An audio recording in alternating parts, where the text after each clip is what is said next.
on. But what you're saying has made me think about the story of Job. Right. Then his friends. Yeah. And the friend who turned out to be the most useful was the one who started by being quiet. Right. With him. Right. Eliphaz and his friends came and they were all saying their thing. Blabbering, yeah. But there was this young man, I forget his name. He kept quiet. Kept quiet. And one of the things he said is, I came. Knowing that you are my elders, I decided to keep quiet. And I've listened. I thought I should keep quiet more, but because you guys are wiser than me. But now I cannot keep quiet anymore. Yeah. And what he said was truth. Yeah. And you know what made it true? He was on God's side. He defended God. Yeah. That is how you know truth. Yeah. That it defends God. Yeah. Right? Yeah. So at that time, what Job needed was silence. Right. Like someone who just, feels his pain with him. Yeah. But then at the end of it all, to remind Job about the source code. Yeah. Yeah. And say, I've listened to you. I see you're hurting. But you know what? Continuing like this is not the way. Yeah. There is a better way. Yeah. That now. There's this part, you know, this band-aiding that people normally do when you're going through stuff and they come and they unleash like 13 scriptures and that really don't add up, you know. Is conversation necessarily the solution at all the times? Empathy. If you understand empathy, you will not be too quick to throw verses and words of wisdom around the place. Probably if you haven't gone through, it's easy for you to presume, you know. And people say, I know how you feel. You do not. You don't have an idea. Until I tell you how I feel, you do not know how I feel. Yeah. Because every toothache is unique to the mouth in which it is. Yeah. Get that? Yeah. So, having the humility to just commiserate first of all. Yeah. Commiserate. If someone is in misery, first recognize that they are hurting before you try to heal them. Too quick with verses and scriptures and what and throwing, you know, clever things you read or so on Twitter. You do not know that pain. They don't want knowledge at that moment in time.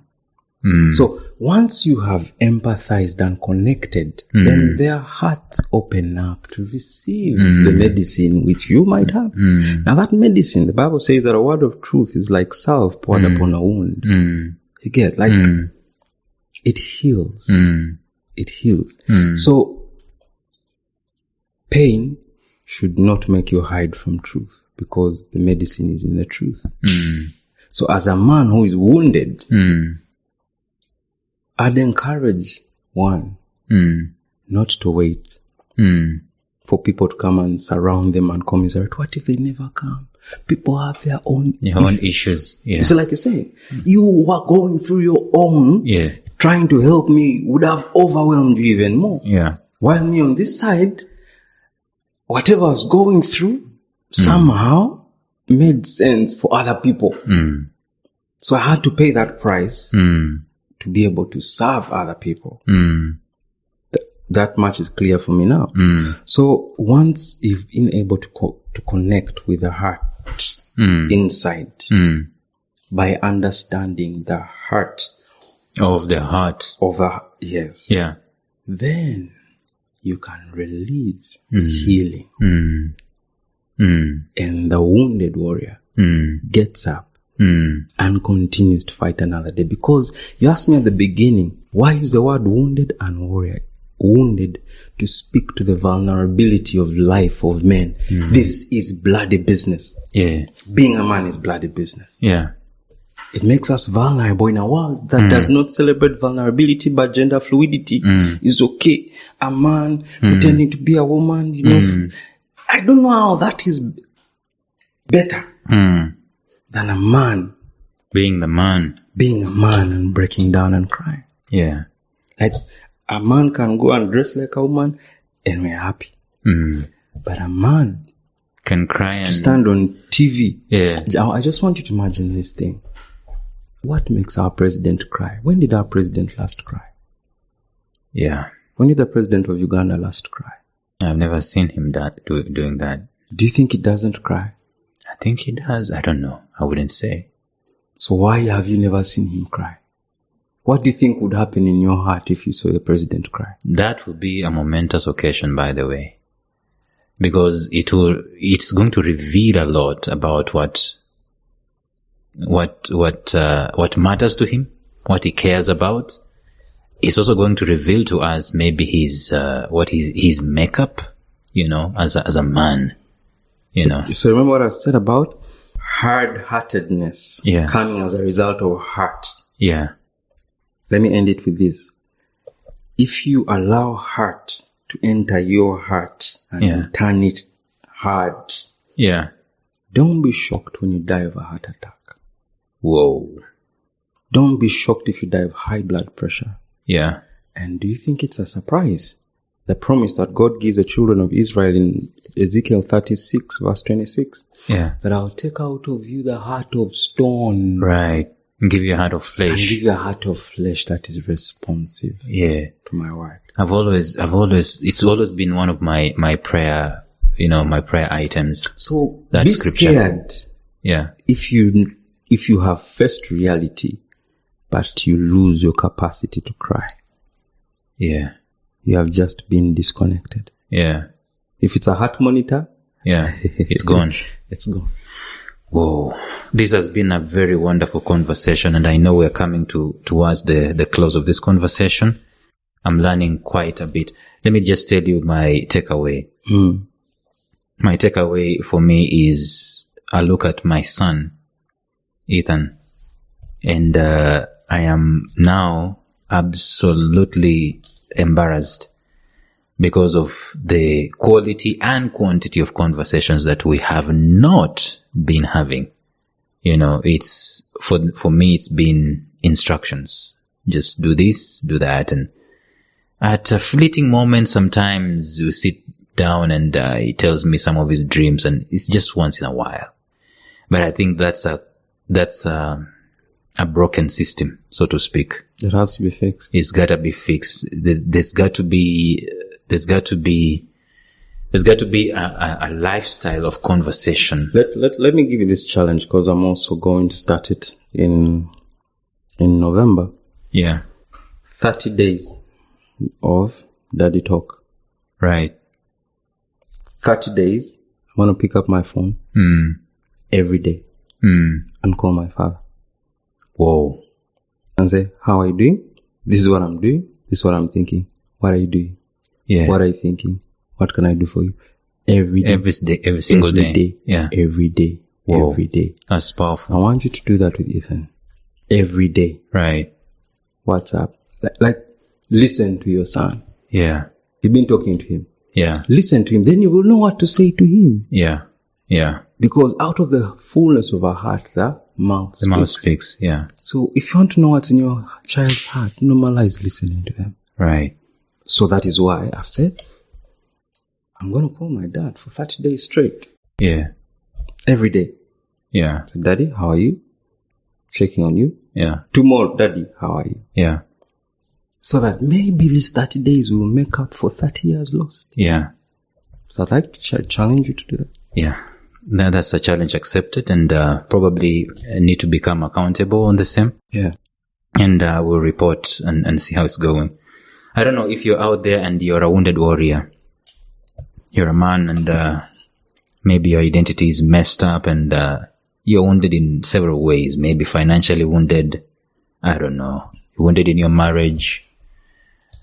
Wounded at home. Molested. Whatever it is. You are having substance abuse. You've been trying very many times to, it's bad. It's eating away your manhood, and you're trying and you cannot find a way. I think we need to talk. You're welcome to the Solid Drama Safe Space. Yeah. I think we need to talk and together rise up one another. and build each other. Yeah, it takes a man who is wounded to understand a man who is also wounded. And like you've had the solution talking today, we are not angels here. If I opened up and also talked about my wounds, all the way from my childhood and even as a married man. And I think I'm excited about that because that's our next episode, unmasking. Yeah. Naked and unashamed. Yeah. So you're welcome. You can find us on any one of our channels. On Twitter, Solid Jamaz. On Facebook, Solid Jamaz. And on Instagram, Solid Jamaz. We're also building a website, solidjamaz.com. Once again, Solid Jamaz is, the word solid, you know what solid means. It's tangible, it's substance, it's foundational, it's a hardy guy. A hardy guy, yeah. Jamaz is a Swahili word. Yeah. Jamaz is a Swahili word for brethren, comrades, So that's it. I think we need this. For the most part, we need this as men. We're not doing this for business. We're not doing this. Let's just remind ourselves. Manhood is our business. We've been talking about this for 10 years. Over 10 years, saying we need to talk. We need to do this. We need to talk. And one of our friends is going to host him one day. He is called Muhereza. Patrick Muhereza. It's also another guy we used to say, we need to talk. Speaking of that, real quick, I just want to reach out to a friend and friends of one Raj, also known as Niranjan. Niranjan Khan, I think. This was a young man that I met a couple of years ago working in the telecom industry, and he was into media. I last saw him in 2019, and he invited me to be a part of his show. He used to do a show, a food show, a cooking show called Jango Tulia. I don't know if you've ever seen it. So I didn't get to do it at that time, and I kept saying, you know what, we need to do this. We need to do this. We need to do this. We really need to cook and eat together. And this week,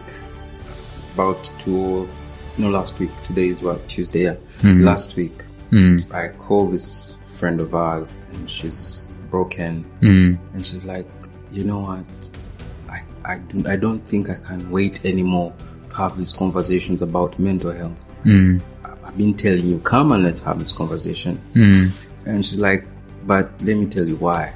I feel an urgency, and I've been crying the whole night, and God is telling me this is your purpose, to go and talk people out of death. So our friend last week in Canada threw himself into a 6-lane road and died. He committed suicide.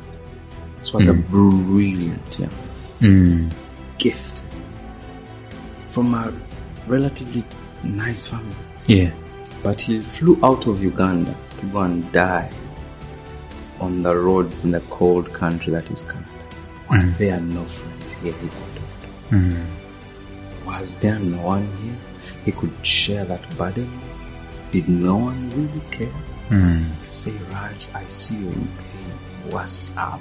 And I'm saying all this to say, what are you waiting for? What are you waiting for to pursue your purpose? What are you waiting for to start? Because you never know that every day and every year that we've dilly-dallied on this, we don't know who has died. We don't know how many families have lost it. We do not know how many wounded warriors have quit. I just thought I should pass that out. Thank you very much. So you need to talk to a man, you need to talk to anybody. We are here. We can offer you a conversation, a place where we can have a safe conversation. And if it's beyond our help, it's beyond our care, it's beyond our capacity, we have counselors. And it's going to be safe and so on. So, Solid Jamaz for you until another time. Bye-bye.